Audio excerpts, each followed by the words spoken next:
Kasi ito pa, ano siya, yung family nila is yung official custodian ng Padre Pio sa Quezon City sa Pilipinas. So sila yung Wow. custodian ng Padre Pio, di ba? Wow. Yeah. Talaga? Sino Oo. ba yan? Ang dami naman siya. Sige nga, pakilala mo na nga. Sino yan? So mga Nakasya. ka-XL, bago lahat, di ba Chris, dapat natin invite lahat. Salamat sa mga nag-subscribe. Again, click, like, and subscribe our channel, The XL Show Extraordinary Life, plus our Instagram at The XL Show. So ito na, Chris. Please all welcome J.R. Rodriquez the Fourth from Panglao Bohol.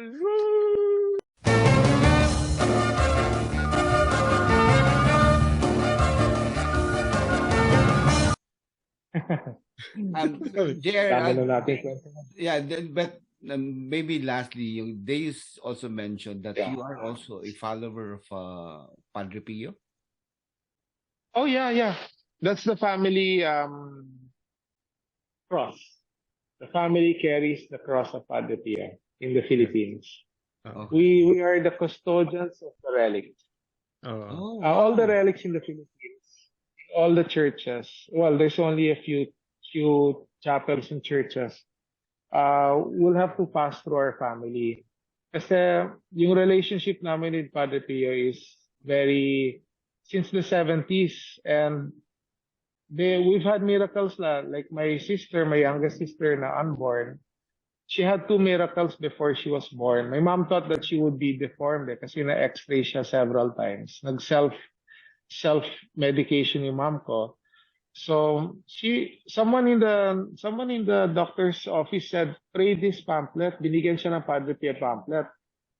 Yan yung start. Yung start niyan is my mom started reading the pamphlet of Novena na heal yung sister ko. She came out normal. And another is my father became blind. My father is a non-believer. No. Pero 10 years later, my father got blinded on one eye. Parang blood clot. And he is blind, no? He couldn't work. Then he saw the novena. Sabi niya, kung totoo ka, you let me see in 30 days. If you don't let me see in 30 days, then you're fake. If I get to see again, and he's been in his meds for 6 years, said if I see again, I promise I'll spread your word. I'll spread to everyone. So 28th day, my father woke up. He can see. Wow. He went to his doctor. The doctor weaned him. The doctor weaned him of steroids, and it will take a long time, like almost a decade, just to remove the steroids from his system. Kasi 6 years na siya nagsisteroid. Tagal talaga ng weaning time. Sabi ng father ko, then he received a long letter. Give this to your other doctor. And naka-tape. Dati daw, ifo-fold lang yung paper. This time daw, nilagay sa envelopes, tinaple, tapos tinape pa. So sabi niya, what's wrong with this letter? Without telling anyone, he opened the letter. Nabasa niya. I don't know what he did, but whatever he did, tell him he should continue doing it. Just wean him off na on his meds. To the other doctor, di ba?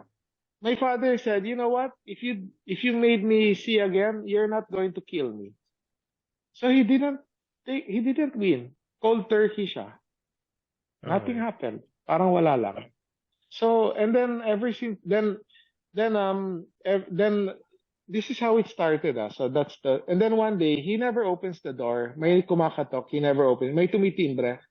Pag open ng door, sabi niya, two old women were outside the door. Sabi ng matanda, may novena ka ni Saint Pio? Ni Padre Pio? Sabi ng father ko, ito. He pulled it from his pocket. It's in his pocket. And then before giving it to the girls, the women, he said, ay, sandali, balik kayo po bukas.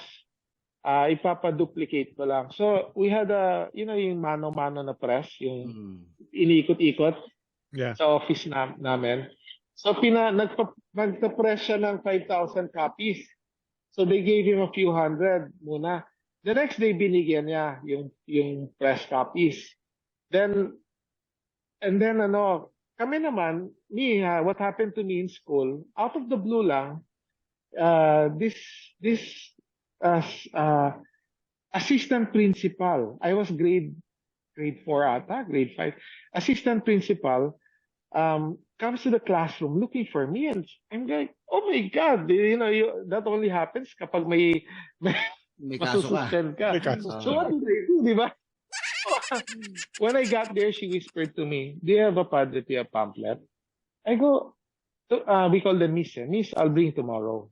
Sige. The next day, nagdala ko. And I gave it to her. So, may recess time, mga estudyante, hindi ko kilala, will tag my shirt, ganon, sa baba. And then we'll ask for pamphlet. And it's in my pocket lang. I'll just give.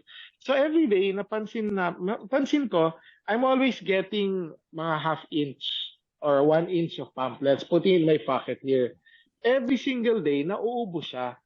Teachers, driver, maids, classmates, parents, they'll just ask me for a pamphlet. Ay, mukha ba kami, parang may nakasulat ba dito pamphlet, di ba? Or novena ng Padre Pio. Hindi namin naintindihan. Then, when I talk to my siblings about it, sila rin pala lahat ganyan. Tinatag lang yung clothes nila, asking for a pamphlet or for a novena. Oh, okay. So, it was really strange. And then suddenly, may kumatok sa pintuan. Pagbukas, it was a mukhang sister siya with a brother. Kasi Lasal brother eh. Pero taga Sri Lanka. Lasal Sri Lanka. Then, Padre Pio guided us here. We are devotees. And Padre Pio guided us to look for your family. We want to say a novena. But you need to invite at least 200 people to make it worth it. And this sister pala is a healing sister. So she healed everybody who came. As in, you're healed. You can walk again. Parang grabe talaga. Like, we didn't know who she was, but nag-comply yung father ko. Mother ko nag-comply. And yan, yung pala, she heals. And they came back like 3 times in a span of 2 years. Then she got married and stopped coming. No? Then another incident, yung Monsignor season of La Union went to my father's office. 1 week na siya pupunta, may tita, secretary ng dad ko, tita ko, she'll go, Mon, yung may Monsignor dito, kausapin ka. My dad will look at him, he's naka-jeans, naka-t-shirt, tapos naka-rubber shoes. Hindi yan Monsignor, hindi niya papansinin. Mga 1 week na, araw-araw daw pupunta, and then on one day, pagpasok ng dad sa office ko, naka-Monsignor garb. naka yung hat na mataas, may cane. Sabi, luhod yung father ko. Lumuhod yung father ko. Father, sorry, gumagano siya. Akala ko fake ka. Sabi, kaya nga ito na yung sinuot ko para maniwala ka. Sabi ng Monsignor. The Monsignor had a problem. Sabi ng Monsignor, I have a problem. I have 9 priests coming in from Italy. And I don't know where to put them. We don't have money. Our diocese has no money. People are telling me that you are very generous sa mga ganito kasi I don't know. Anyway, my dad goes, okay, ilan sila? 9. So he booked them in Manila Hotel for like 1 week after 2 weeks. And then pagdating sa airport, pagdating sa Manila Hotel, they looked up, sa entrance pa lang ha, looked up, too lavish. No, labas sila. Balik sila sa coaster. We had a coaster. Sabi ng dad ko, patay. So anyway, he said, my wife prepared dinner for us. Let's have dinner first in our house. So the house in Green Meadows. Yeah. So they went to the house in Green Meadows. They looked around. He said, perfect, we're staying here. Perfect, we're staying here. My dad goes, we have only 2 guest rooms. So pinahanda yung guest room. You can, 2 guest rooms are fine. They'll ambag. I mean, latag lang sila sa sahig. Yeah.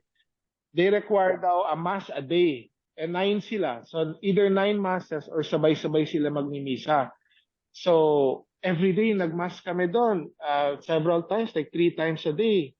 3 priests per mass. And then it so happens that si Father Alicio, the head of the delegation, si Father Alicio, nung paalis na sila the next day, that evening, nag-dinner ulit kami. Paalis na kami the next day, nagdala siya ng 3 gloves ni Padre Pio. Oh. And then he said, this is a white one. The white one still had blood. He gave it to an American. May American na dumating na family, mga devotees sa US. He gave the white one to the Americans. He gave us the brown one. And then he said, this is mine.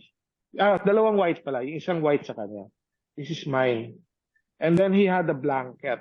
He just said, I brought this blanket out. This is Padre Pio's blanket. I'll wrap you with it. So he wrapped us with it. He wrapped the whole family with the blanket. And he prayed. They prayed over us. Then he said, my father wanted the blanket. Can I have the blanket? Sabi niya, no, this is mine.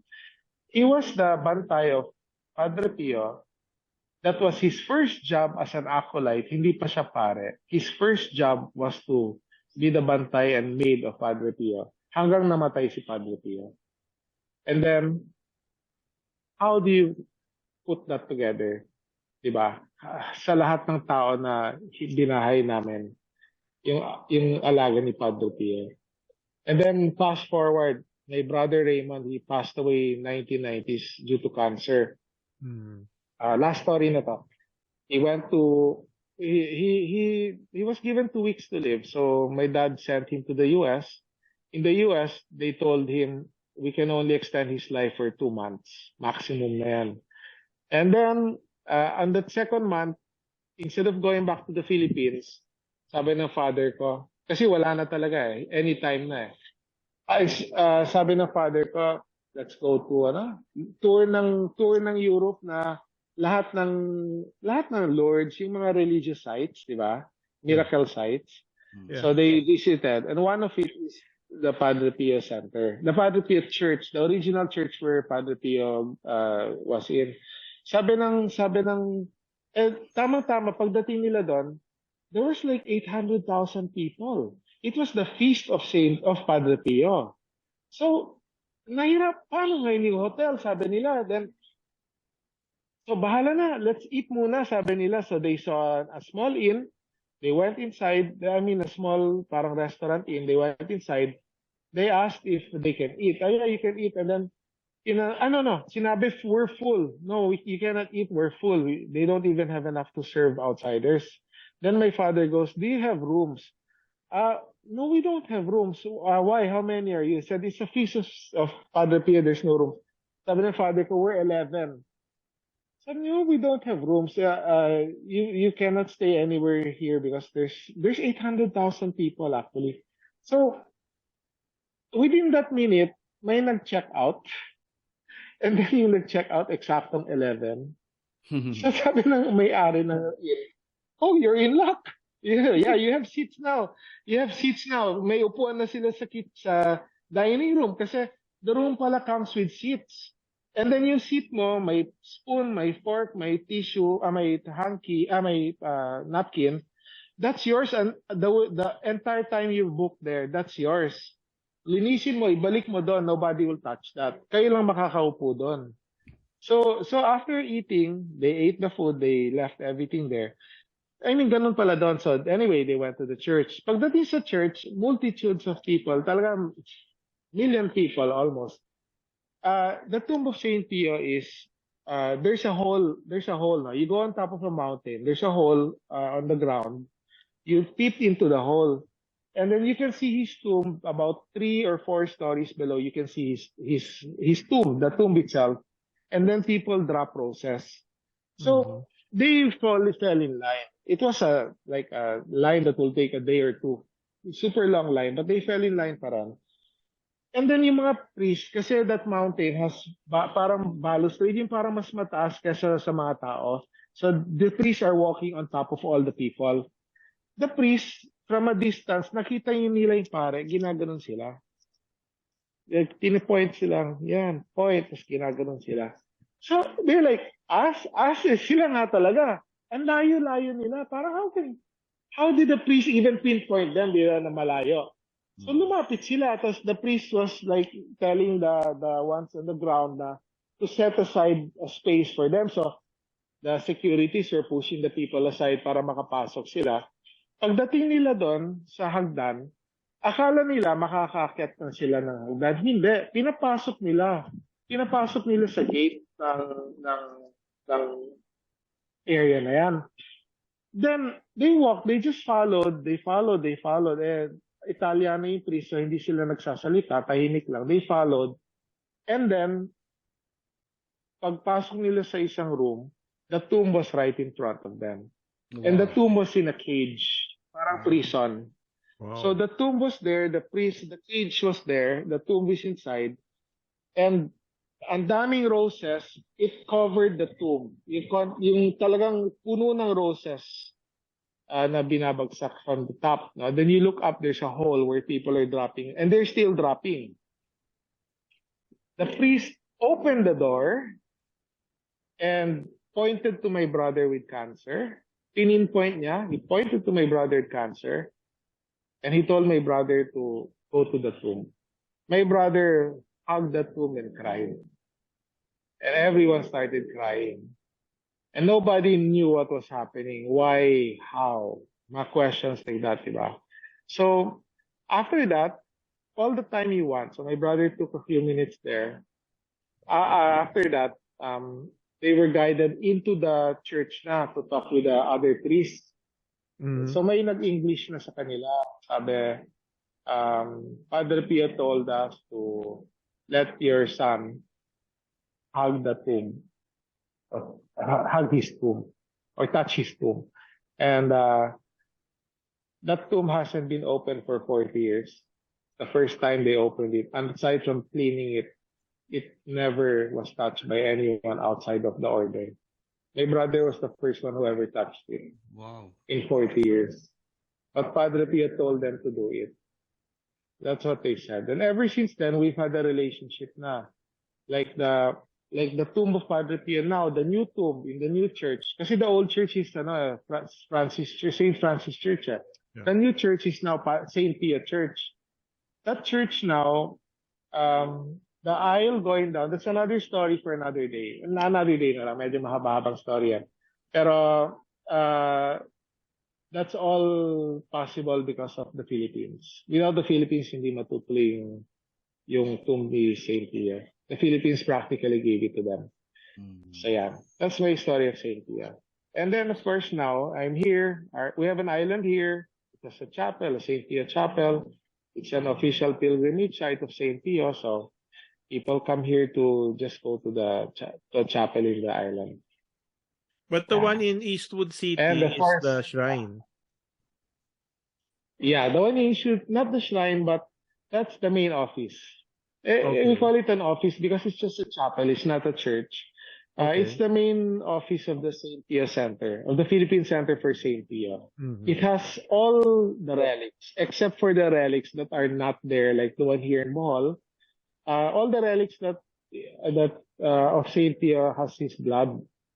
So those relics kami yung nag-hold. Many people nga ask us, why don't we give it? We said, we did not ask it in the first place. Yeah, those are the questions. Why don't we give it to the church? Bakit sa inyo binibigay? Di ba dapat sa simbahan? Hindi. Actually, simbahan ng Philippines is not even French. It's Spanish. You know what I mean? It's not Franciscan, di ba? It's diocesan. Or it's Dominican pala. So it's nothing connected with Franciscan friars from Italy. Yeah. And if we decide one day that we do not want to keep the relics anymore, Italy will get it back. They will not leave it in the Philippines. Yeah. Actually, your sabi nga family. sa amin is, Uh-uh. yeah, our family lang. Your Sabi nga sa family amin is the custodian talaga of the Padre Pio. custodian talaga. Oh, okay. Yeah, Galing. and then when they tell us to say this, they say, you tell them that Saint John Paul II was a devotee. Kasi si Saint John Paul, nung dinala siya ng mga parents niya to meet the famous Padre Pio, kasi Saint John Paul as a child wanted to meet Padre Pio. Mhm. So dinala ng pamilya niya. Pagdating niya kay Padre Pio, lumuhod si Padre Pio and kiss his feet. And the Padre Pio, he said, it's just my son, di ba? My child. No, no, no, no. He is my saint. He is my saint. He is my pope. Umanon si Padre Pio. So, Padre Pio knew that John Paul II would be pope and saint. And John Paul is a devotee, and they said, the Franciscan friar said, si John Paul, since he became pope, he's been asking for a relic. Until he died, he's been asking for a relic. We never gave him a relic. Why will we leave it in the Philippines? Yan ang sabi. Why will we leave it to priests in the Philippines? Si John Paul lang nga, hindi nila binigyan. Hanggang namatay. So, if we don't want it, ibabalik namin. That's the usapan. Kaya wala silang iniiwan dito. Except sa amin lang. Alright. Yeah. Daming story, no? Nabusog ka ba, Chris, sa mga kwento, sa mga... Oo nga. Multa naman, busog ka multa. ba? So yun, JR, grabe, sobrang Yes. masaya kami rito sa The XL Show at nakausap ka namin. Alam namin mahirap kang hanapin at medyo binusog mo lang kami sa storya. So, salamat. I'm glad na record lahat. Oo naman. I'm glad talaga na record lahat. Yeah, Oo, kasi never ko na-record lahat ng kwento ko. But, you know, I'm really glad this time it's officially recorded. I have somewhere to go to online to listen to it. I'll call Ang people. swerte naman namin. Listen to this na lang. Oo. Hindi na ako magsasalita. Listen to it na lang. Ang swerte namin. Ayun, Chris, anong masabi mo pa? Hindi, maraming salamat sa mga talents na ang napansin ko kay JR talaga yung persistency. No, lahat ng dinaanan niya, yung chai chi nga, chai chi. Chini.